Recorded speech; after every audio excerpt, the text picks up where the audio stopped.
Welcome back, ladies and gentlemen, to game number 2 between beastyqt and vortix, and we move straight on to Four Lakes, a fantastic map for the Rus civilization, which is the civilization that Beasty is playing today on the west side in blue, and on the east, his opponent today, vortix, in red, playing as the English. A very curious pick on Four Lakes. We don't often see the English.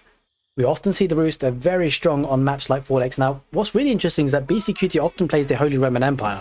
He's mixing it up. I think obviously players like this at this top end of the level, they can be very adept at playing any civilization that you can throw at them. And Beasty going for the Rus, going for an early dock. What's to be noted here, there are often two different builds for the Four Lakes map for the Rus. Sometimes you can go for an early hunting cabin to be able to get a scout to go out onto the field, just to make sure you get that bounty. But Beasty showing us an alternate build where you go for the wood and you save the wood on the hunting cabin first and you go for the dock first and to get that fishing ships out. What we've noticed with the Rus is that they're relatively unstoppable, if I do say so myself, on Four Lakes, especially if you can keep hold of your primary dock. That is often the case that your opponent will want to try and challenge this, and the good thing about the English is that they're not a bad civ to do so. vortix going for a dock of his own early, nice and early, and the reason why I say the English are decent at kind of pressurizing, or if you do get a dock in your opponent's pond, is because of the galley. Are such a strong unit, it can actually rip through the fishing ships, and they are cheaper for the English, and so that's really significant. But the Rus, what we often see them do is we often see them walling across the map, or across the shoreline, just to prevent anything from docking. It's not easy because it does take a lot of wood and it's a huge wood investment, but it's certainly worth it. What we have also seen, very curiously enough, playing against the Rus, sometimes it could be an option to even let your opponent dock, make them waste 150 wood, and then pull your villagers to destroy it. It's not ideal because you're going to lead to a lot of villager idle time. We have been seeing it done though. Kasva noticeably had a match like that where, I can't remember who was up against, but he had an opponent dock there and he just pulled all his villagers to take it down before the feudal age could come in and the military could come out, because the Rus don't have great attack ships in the feudal age. They do have the bonus of their fishing ships being able to convert to Lodger attack ships, but the Lodger attack ships, they just don't match up very well to galleys, and so that's going to be a key detail in this match as we see beastyqt getting some of the bounty there on the field in the form of the wolf. Let's take a look at the bounty that he's got so far. 230, going to be unlocking tier 2 very soon. Just needs to kill a few sheep underneath the town centre and that will be unlocked, and there is the fishing ships coming out, 2 of them for the Rus. 4 fishing ships for the English. Going with 3 villages on gold, looking to get that feudal age now nice and early. Oh, curiously enough, vortix is the one walling up. This is a surprise because he's investing in the palisade walls to prevent the opponent's dock, and I just don't know how I feel about that. I just get the feeling if you're the English in this matchup, you're going to have to be aggressive because you cannot let the Rus have this untapped fishing economy. It's so efficient because, well, this is the fastest source of fishing in Age of Empires 4, as in food gathering at all. And so, especially with the Rus, these fishing ships don't actually need to go back to the dock to drop off. And that is hugely powerful. If that's left unchecked, that's a big problem, because that food income is going to be crazy for Beasty. And the problem for vortix is that his scout's being led towards the town centre. He notices it and he pulls away. And you can see the palisade walls going up for vortix, trying to deny any opponent's docks.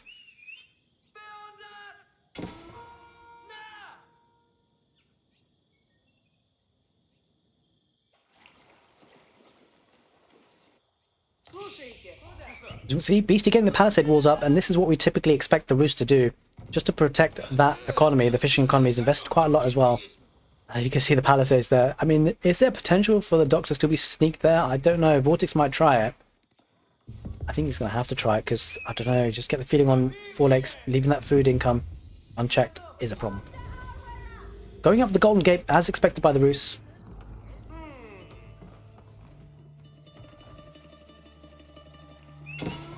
Okay, let's have a look. 2 scouts going through the stealth forest. Looks like that villager with vortix has been sniped, and this is huge by Beasty. Don't underestimate this important bit of detail. He knows that this villager was across the map, and he knows what's coming, so he has already prepared. And one thing to note actually on Four Lakes is that you have deep water fish and no shore water fish, which can technically be cancelled by the palisades. Obviously, it's been banned at the moment for EGC TV, I believe, as far as I'm aware. to cancel fish that on the shoreline, but nothing to be worried about that on this map because there are no shoreline fish on 4 lakes at the moment.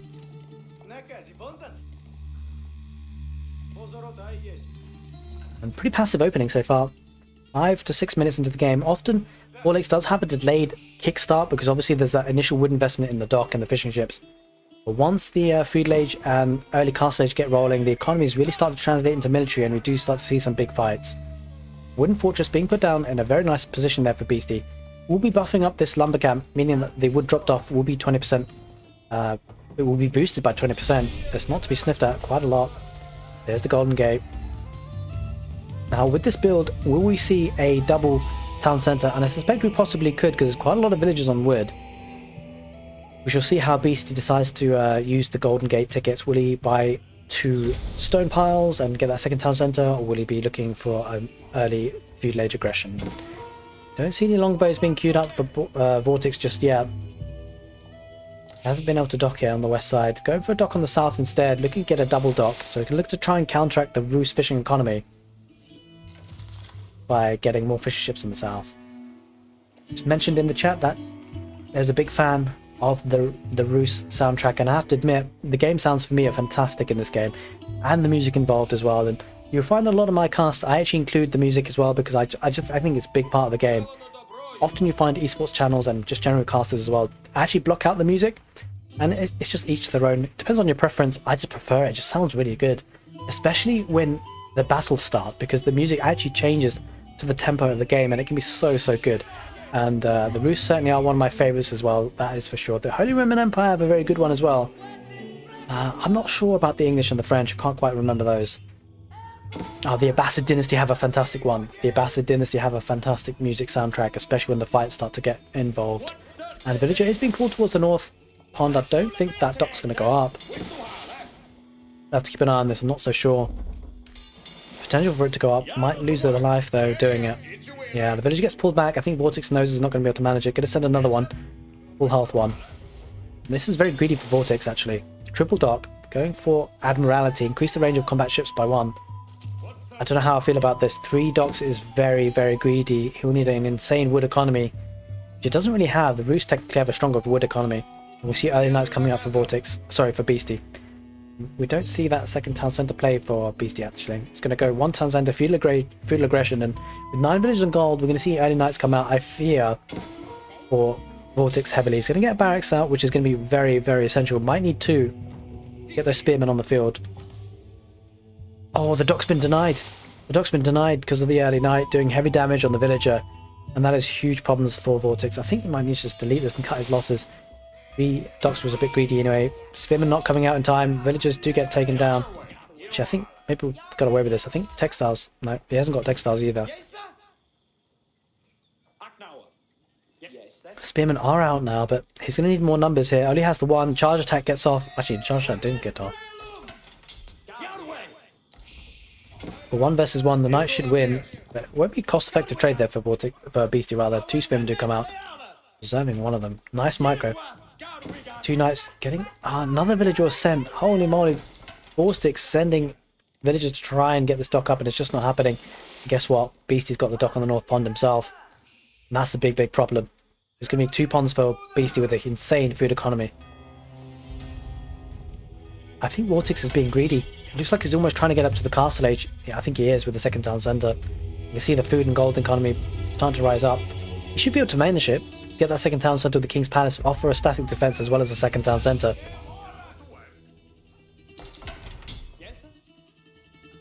As you can see, the food economy buzzing here is going to get a second pond as well.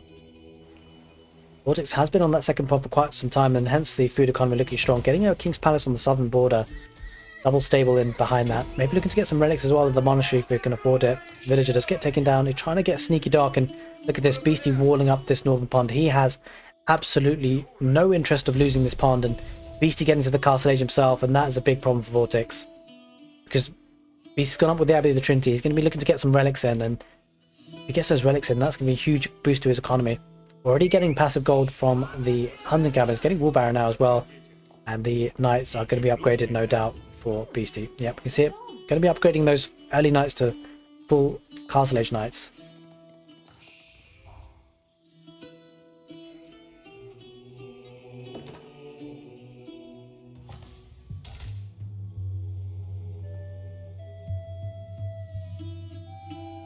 Yep, it's been mentioned in the chat that one of the reasons perhaps textiles not being taken early is because of the cost. It is rather expensive and does idle the town centre, but with 50 food and 100 gold, it's relatively expensive. There's that second town centre in the form of the King's Palace. Beastie will be aware of that, and I think Beastie's going to turn on the heat now. I suspect once he's now in the castle, pick up relics in behind and pile on the pressure. Piling on the pressure will give him map control, looking just to protect that gold vein. It'll be crucial to his war efforts. That is for sure. He's just constantly harassing with a knight or two, keeping some of the economy idle, but Spearmen are going to head forward and try and snipe it out. The knight will be going down pretty soon, I suspect. Might take a villager out with him. No, it doesn't manage it. Will be taken out now. But good bit of idling there. Certainly worth it. Taker site being taken on the north. Actually, no, it's just looking to get the relic, but the warrior monk does activate that. Gives away the position. Problem for Vortix, he's got no way of denying it. He's got spearmen on the field, not really known for their maneuverability, and look at the wooden palisades there. Going all the way across the lake. That is nice and secured for Vortix. Or Beastie, rather. Beastie.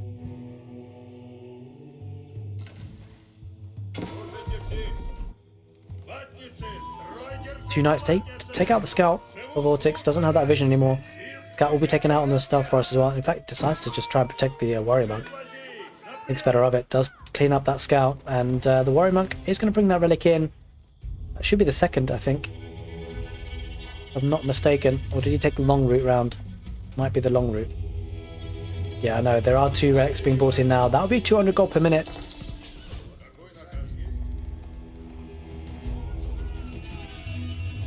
The knight's going to try and deny the town centre going up. The town centre will go up. That is the second town centre for Beastie. So it won't be feudal age aggression. It will be two town centres into aggression from there. Castle age aggression, rather. Sorry. We are in the castle age now, of course.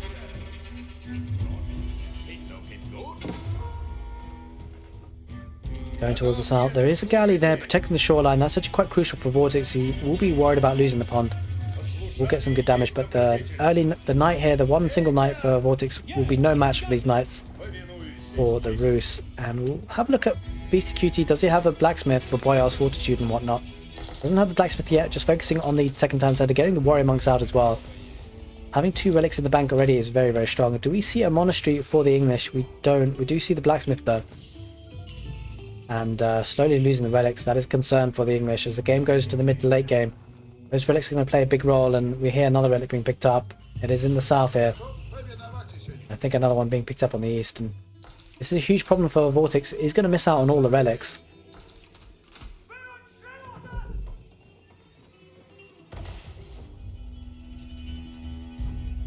Alright, there is that monastery. Second monastery being built by the Roos. Going to be depositing that relic inside there. Hey JD Spot, thank you so much for the subscription. I really appreciate it. I'm not sure why the alert didn't come up. I'll need to have a look at that. That's a bit awkward, but thank you so much. I really appreciate that. Hope you're enjoying the cast and the content, and we have got things going to be starting to heat up a little bit because look at beastyqt's economy. The house and food, the Roos economy really starting to build up. That's pretty incredible here. Look at that. 1,200 food in the bank. Bringing the relics in, that's going to bring the gold income. 400 gold per minute just from the relics alone. That is a huge amount. That's the equivalent of 10 villages, by the way.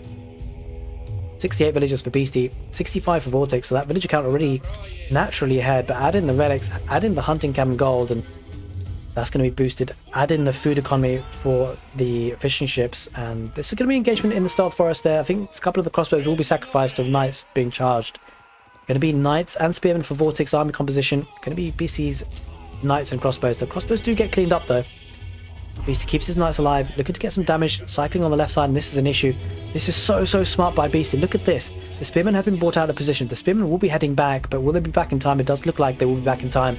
There was a little bit of a window of opportunity for Beastie to actually attack that gold vein.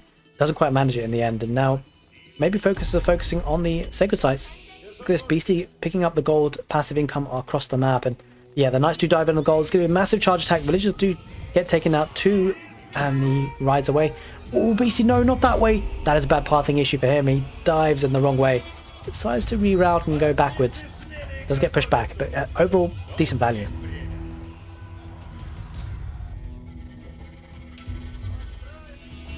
All the sacred site has been capped as well. And so with this one being capped, that's going to activate the timer. 15 minutes, 30 seconds on the clock, roughly. Villager building the wooden fortress. The knight's going to take that villager out, but with the wooden fortress... Oh no, the knight is focusing on the wooden fortress, not the villager. That is painful because behind this, I'm sure arrow slits will come in. And that was a bit of an opportunity missed there, but the army for the English heading towards the middle of the map through the stealth forest, looking to pressurize. It looks like beastyqt is trying to save up for a keep with the stone, but won't manage it. The knight's going to rush in. There's a charge attack. The warrior monk is going to get a hit off on those knights and cause the saint's blessing. You can see the units being glowing there. Quite a few spearmen there for Beastie, but probably not enough. Spearmen crossbow the army of composition here for Beastie. Where are the knights? The knights are across the map. They're heading back, but I think Beastie might need to just attack with those because he's not going to be able to do too much there. By the time they get there, a lot of damage will be done. Vortix diving in with a lot of military here. Knights and spears. The knights are heading back though. They're trying to pick off reinforcements. The wooden fortress being sieged down, torched down by these units, and villagers do escape though. Will they be hunted down? This is a huge army for Vortix, rather surprising. I think Beastie was caught off guard there, maybe looking to get to the Imperial Age. Look at Beastie's food and gold, not spending it. He's got plenty of resources, just not been able to spend it as effectively as Vortix here. Vortix has committed heavily to the Castle Age.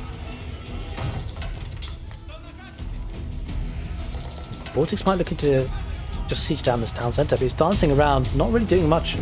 Now he's starting to torch it down. Town centre might go down, but there's spearmen and knights there engaging for Beastie.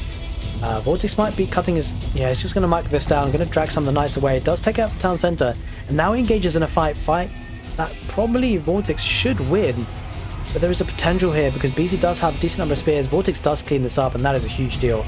Trouble is, Vortix doesn't have the gold generation. Beastie just needs to survive.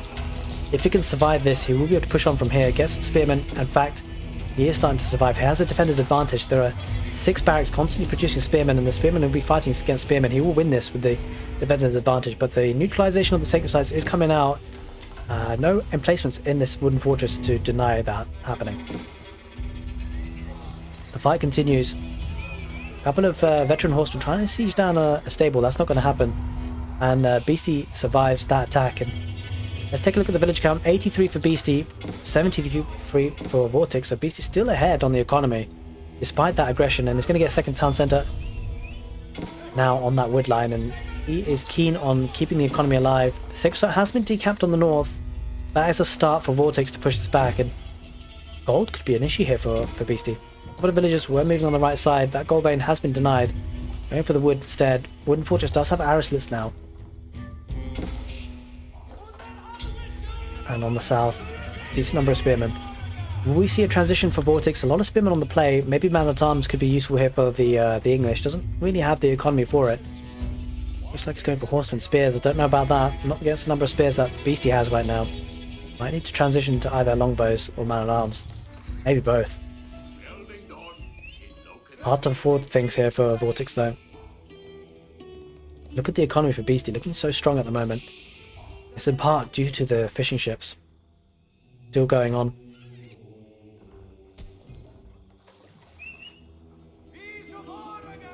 Things have quietened down a bit. Beastie's rebuilding his economy, building up his production buildings. Gonna get those stables up and running again, looking to build those knights. And he's heading forward again with a massive spearmen. And Vortix hasn't been able to replace his army. Sure, he got a bit of damage at idle time, took out a town centre, but the problem for Vortix now, he committed so much and he hasn't got the static defences in behind, doesn't have the army. He's not been able to reproduce those army. Didn't have the economy behind it to sustain the push. Now it's been pushed back. Spearmen heading forward. Horsemen chasing the horsemen. There is a lancer there as well. A knight. Yeah, there is a knight there. 2 knights there. But it's just going to go towards the food, the deer and the stone, I suspect. But Vortix might try and snipe some of the villagers, decides against it, go straight past. And take a look where the spearmen head forward, because they're actually going to go ahead forward and try and break through the palisades. They should go through, and this is going to be really good raiding capabilities. There we are. We see the transition. It is longbows. There's going to be longbow spear for Vortix, but a lot of spears here for Beastie. He's going to just try and rush this down, I suspect. And Beastie looking to get that northern sacred site as well. And the short bows are firing off. The horsemen dive in, especially with a couple of lancers. And this is a problem for Vortix. Trying to get a keep here, Beastie. That is a forward keep. That is a strong keep position. He should be able to get this up because the army is focused here. Vortix trying to defend his position and is going to struggle. And in the meantime, Beastie applying the pressure. This is something that Vortix didn't do. He didn't have that when he had the map control. He didn't double down on static defenses, whether it be outposts, whether it be keeps.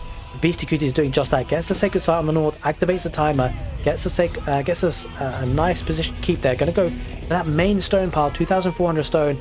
be able to afford a second keep if he keeps mining that stone and beastyqt piling on the pressure. Beasty diving in, he's going to lose his military, but he's not going to be too worried about it. He keeps the economy idle for Vortex, and he knows that he has a staging ground to attack from in the form of that keep.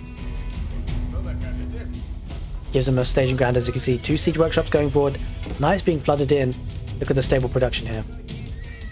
That's ridiculous. 6 stable production of knights. They're going to be flooding in. Vortex under a lot of pressure. I'm not sure he's going to be able to hold on. Not with longbows. The transition is complete. Now this is so smart by Beastie. What he did, he used his spears. He knows that really the tech up or the tech change for Vortex is longbows. The spearmen are only going to be able to do so much damage, so he just traded them off. He used them to try and idle the economy, pile on the pressure, give them map control, give the time, the window of opportunity for the villagers to build a keep. He threw away the spears, but they were put to good use, and now it transitions into knights and man-at-arms, and that'll be absolutely fantastic to deal with the spears and longbows coming out for the English. And frankly, at this point, the economy looking so strong for Beastie. Look at that food count. It's going to be heading towards the Imperial Age before not too long. Just needs to idle up some of the knight production if he so wishes to do so. But he'll probably seal this game in the Castle Age because he does have 2 siege workshops producing those trebuchets. I just feel like Vortex is going to struggle to push us back with the keep there. There are no siege workshops for the English today. It does have the farming transition, and that shows you the desperation here for Vortex, having to rely on farming transition when he has the waters for 4 lakes. And problem is that beastyqt is ready to go up to the Imperial Age, and that will be the death knell for the English. I think this might be an Imperial Age into GG. I think Vortex, noticing the Imperial Age uptime, is probably going to call it from there. You'll know he won't be able to compete, and that is the high armory going on the siege workshop influence, and it means that his siege engines are going to be reduced by 20% cost, and that's going to be huge. 2 trebuchets taking out the production buildings, which are forward, which is a little bit unfortunate for Vortex. Going to take a fight here maybe, but there's so many knights there. Longbows do get the arrows firing off. Might be able to pick off 1 knight at most. Spearman's going to dive. I don't think he can dive. There are a couple of man-at-arms dotted in, but finding underneath the keep is not really what you want as the English here. And he's going to fight. He's going to try and take out some of the trebuchets. Keen to take them out, but he can't get through. There's a massive choke point here. beastyqt doing fantastic here. Look at this. He's using the choke point, keep position, and there is the GG. Even before beastyqt reaches Imperial Age, Vortex knows he's down and out, and beastyqt takes this game on 4 lakes. The Rus triumphing against the English. I hope you guys enjoyed this castle game. If you're watching on YouTube, do give the video a thumbs up if you did enjoy it.